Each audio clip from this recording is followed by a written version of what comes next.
白も可愛い。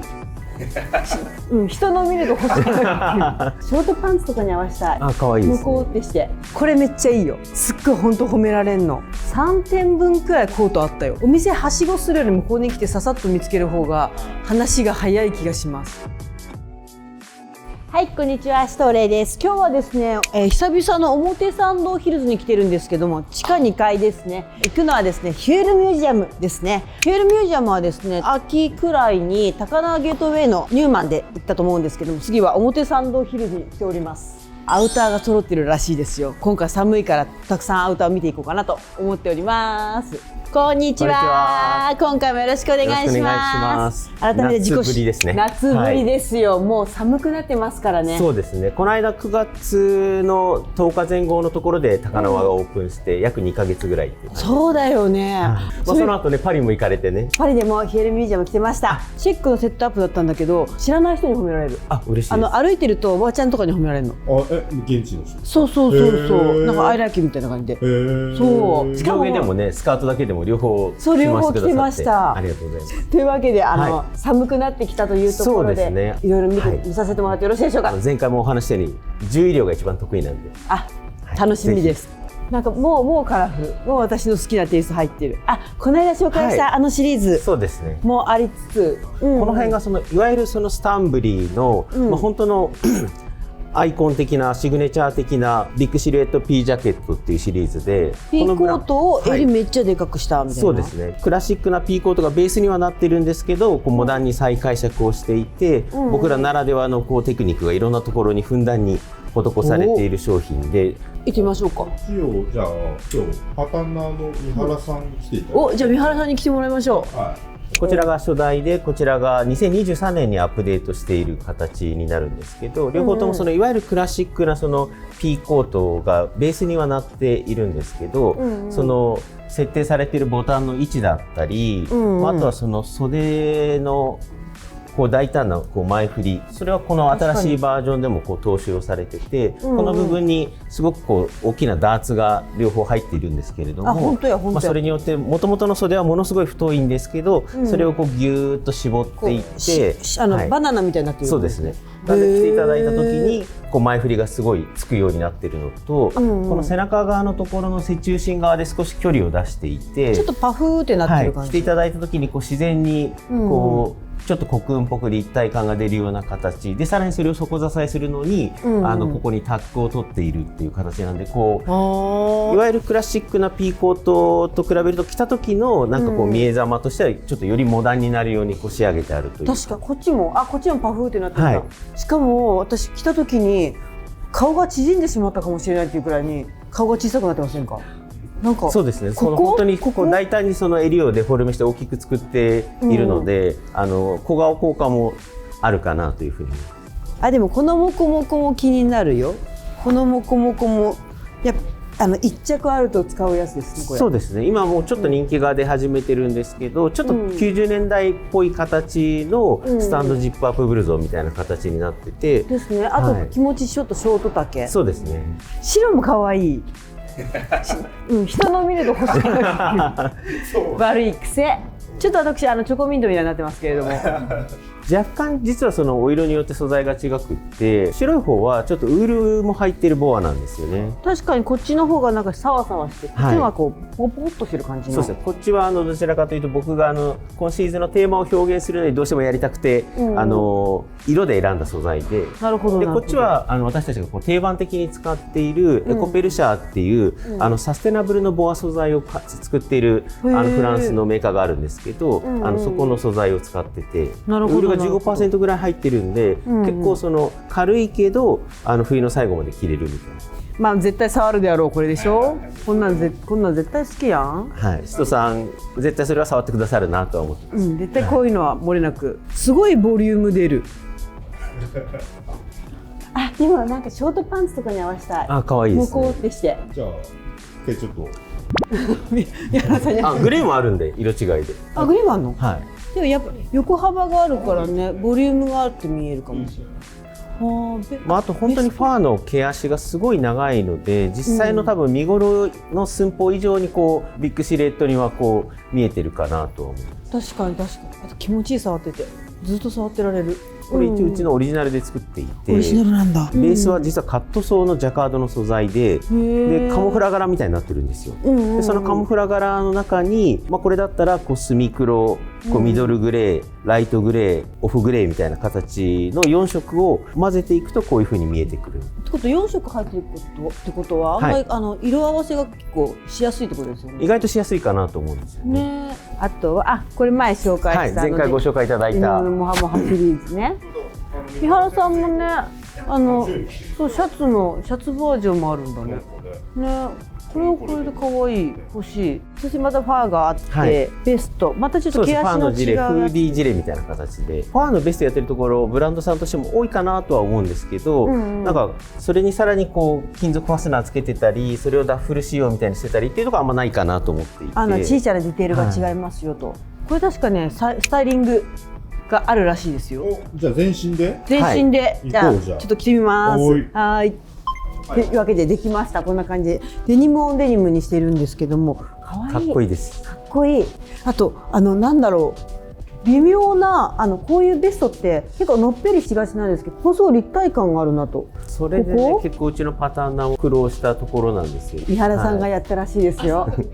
なんかこう大抵なんていうのかな、ここがペターっていう見え感になってのっぺりするけど、すごいここが来てすごいびっくりしました。フードの重さに結構引っ張られて、この辺がのっぺりするので、そこをのっぺりさせないようにここを立ち上がらせるようにっていうのをちょっと苦労しました。なるほどね。しかもなんでここをずるってなるかというと、めちゃめちゃでかいから。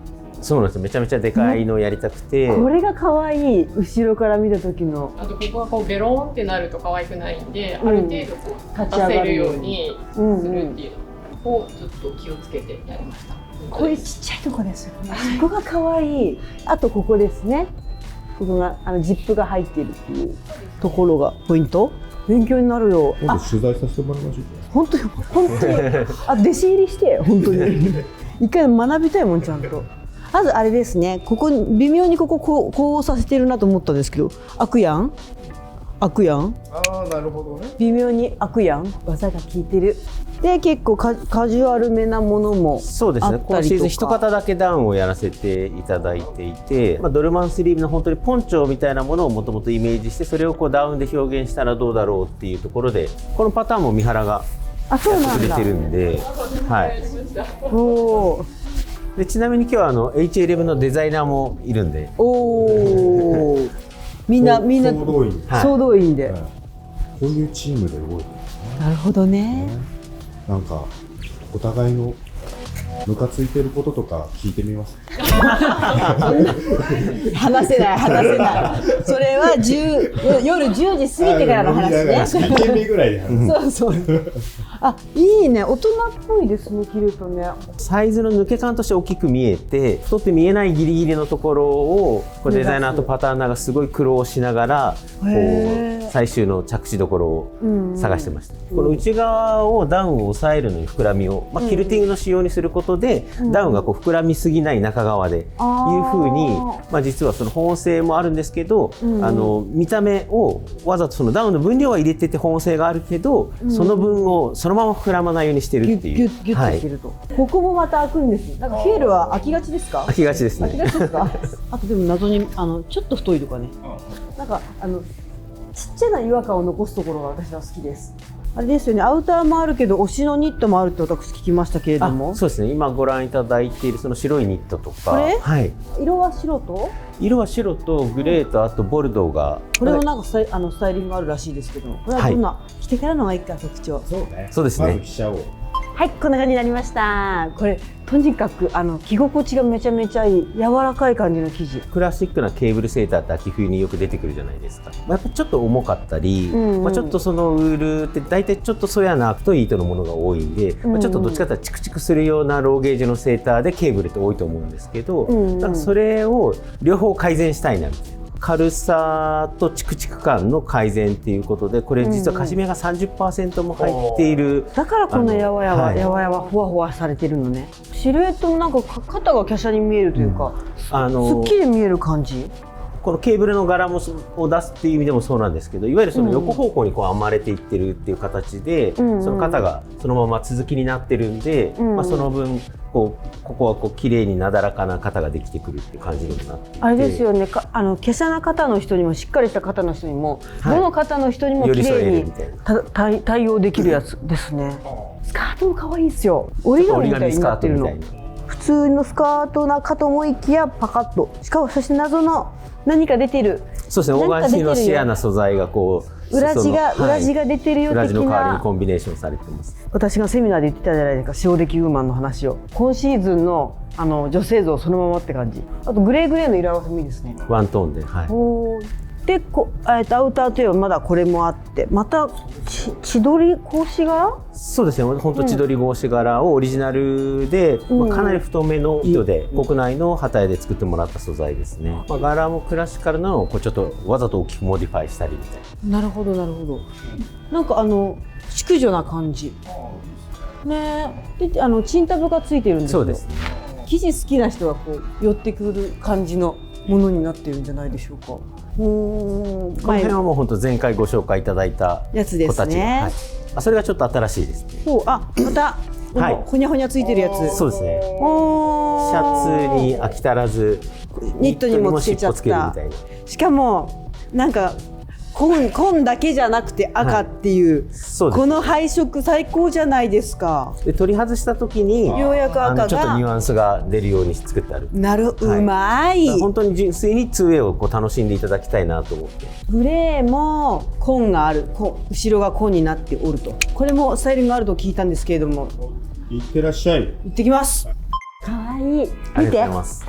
この私の後ろの可愛さを見て。なんかついていきたくなる系でないですかこれ。前回のシャツにはシープっぽいそのフェイクのファーをつけさせていただいてたんですけど、こっちはちょっとラクーンっぽいこう二段染めみたいになってるような形で、モフモフを取ったらこんな感じ。はい、これはこれで完全なブロッキングの味変になってよくないですか。パンツもこれは何ですか。素材自体はフェイクレザーのマットなリコータクぐらいの素材を使わせていただいていて、ただ形はなんかこうフェイクレザーとかレザーで作ってる割にはちょっとリラクシーな感じのシルエットだったり、あとウエストの仕様とかもゴムの仕様になってるんで、しかもすっごい軽いのと履きやすい。めっちゃレザーなのに楽。スカートバージョンもあるでよと。スカートはもうちょっとエレガントな。そうですね、もう割とドラマティックなこう分量感満載の。これくるくる動いたら、しかもお腹周りはでも逆にすっきりさせてる。ここすっきりさせてるから。それデザイナーこだわってたポイントで、ここからやっちゃうとなんかこうすごいお腹ポワーみたいなね。着膨れして見えてしまうので、なんで腰回りはすっきりさせつつ、でもそうすると着る時にきついと思われちゃうんで、ウエストはゴムにさせていただいていて、うまい。でみんな大好きモコモコもあって、ベストもあるで、はい、さっき着ていただいたスタンドジップアップあったと思うんですけど、あれと同じ素材を使ってるんで、これもウールが 15% 入っている割とあったかいボアです。とみんな大好きなこれ。そうですね、いわゆる B3 フライトジャケットベースのフェイクムートンのジャケットです。着ていただくともうめちゃくちゃ軽い。やん。しかも軽い。本当に本物のやつってここめちゃめちゃ重いんですよ。全然それがないから、それだけでも超嬉しい。でこれが黒のサイズ。レイさんの方が大きい方着てて、38からで、美羽さんが36ですかね。ちなみにこの形を着るときに私の定番はこれですね。ここだけ止めるやつ。かっこいいです。それっぽく見えるんですよ。三原さんがやってくれてる。優しい三原さん。でもそれっぽく見えるでしょ。良い。かつそのフェイクムートンにして軽さは出してはいるんですけど、やっぱ本物感が失われないようにっていうんで、わざとファスナーの号数は太いものをちょっとごつめのものをあえてつけさせていただいて、ちょっとそやな感じ。ここはやっぱり細くなっちゃうとなんかすごく急に本物感がなくなって、こうレディースの服みたいな感じになってしまうので、真似して作ったなみたいになっちゃうけど、ここはこだわってると。あとここもやっぱジップあったりとかししてますね。で襟がしっかり立つように、生地を襟だけ二重にしてるんです実は。だからここしっかり立ってんだ。私1枚に見えてるんですけど、実はここ2枚重ねてて、はい、重ねてます。こういうの大事。打って変わって美しいものがそうですね、割と端正なパッと見ザ・チェスターフィールドコートなんですけど、ちょっと若干なんかやってる。なんかやってる。これ着ていただいて横を向いていただくと、あれなんかやってんなみたいな。やってんな。やったなこれ。そうなんです。綺麗ですよね。ここきっちり入ってますよね。なんか肩ちゃんときゃしゃみしてますよね。そうですね。なんで肩すごく狭く見えるんですけど、ここにだから実際は肩が出てきちゃうんですけど、これタックが入ってないとやっぱりここ窮屈になってしまうのを、タックが入ってる分肩の部分がこう分量感が取れるようになってる。これ普通入ってないんで、スッとなれますよね。その分すっきりするけど上げにくい、重いってなるけど、それがないのと、袖の切り替えのところにニュアンスがつけたくって、ここに三角待ちみたいな形でちょうどこう三角のパーツが、それによってその横から見た時と後ろ姿がすごい立体的で、前から見ると本当にクラシックなオーセンティックなチェスターフィールドコートなんですけど、横とか後ろ姿が印象的な。フィールってそういうの多いですよね。そうですね。横から見たら後ろから見たらなんか違うみたいな。これちょっとびっくりしました私。あと最近チェスターコート着てなかったから、すごい私的にはすごく新鮮です。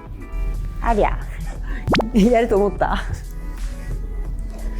紫に弱いんですよ。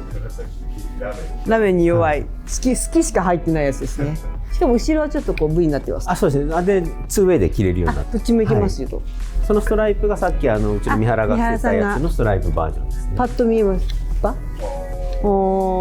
可愛いやつだ。なんか売れてるらしいですよ。いやこれ売れるでしょ。半ズボンと合わせますって。一応三原さんね。すごいやりたかったもん。やりたい格好。モコモコのちょっと派手なのバージョンもあったりとか。これね、これめっちゃいいよ。これめっちゃいいよ。これか着てたやつ。着てたのこれ。パリですっごい本当褒められるの。こういう風な着方もあるし、インして着る着方もあるしみたいな。めちゃめちゃね着回し着きましたこれ。ちなみにさっきのラメの色違いバージョン。こういう風に着る着方をさりげなく着る着方も可愛いじゃん。綺麗なジャケットもある。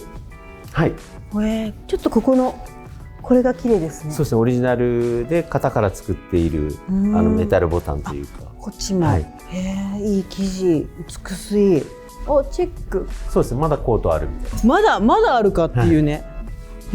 これもこれで可愛さそう。量多いですね。そうですね。もう本当に11月ぐらい、12月ぐらいだと売り上げの半分ぐらいコートだけで作ってるみたいな。そんな3点分くらいコートあったよ。お店はしごするよりもここに来てささっと見つける方が話が早い気がします。ジャンルもいっぱいあるしね。お疲れ様でした。お疲れ様でした。コート天国でしたね。アウターばっかり着させてもらいましたよ。一番気に入ったのはそれめっちゃ難しいなって思ってて、多分あけっぴは私のことを多分これだと言うと思うんですよ。でも私も途中まで全然これだったんですけど、最後の一撃のこれにやられました。そう結構ね、自分で自分のこの姿が超新鮮だったっていうのと、チェスターのくせにこの癖あり系とやっぱ着やすさは新鮮だった。これは自分の延長、これは新しい私みたいな感じ。そしてですね、この動画に引き続き11月の20日にもですね、銀座6のヒエルミュージアムの方で私のアカウントとヒエルのアカウントでインスタライブを、夜9時から行うので、ぜひそれもチェックしてもらえたらなと思います。またなんか違うのがあるの？あるらしいですよ。あります。こんなにたくさん見てもまだある。もうちょっとあります。もうちょっとある。楽しみです。今回もいろいろ見させてもらったんですけど、皆さんは何が気になったでしょうか？ぜひコメント欄に書き込んでおいてもらえたらなと思います。それではまた次回の動画でお会いしましょう。ちょっと今やってる時あれ？私が邪魔しました。すみません。あれ？私が触れないみたいな。それではまた次回の動画でお会いしましょう。じゃあねー。フライングじゃなかった。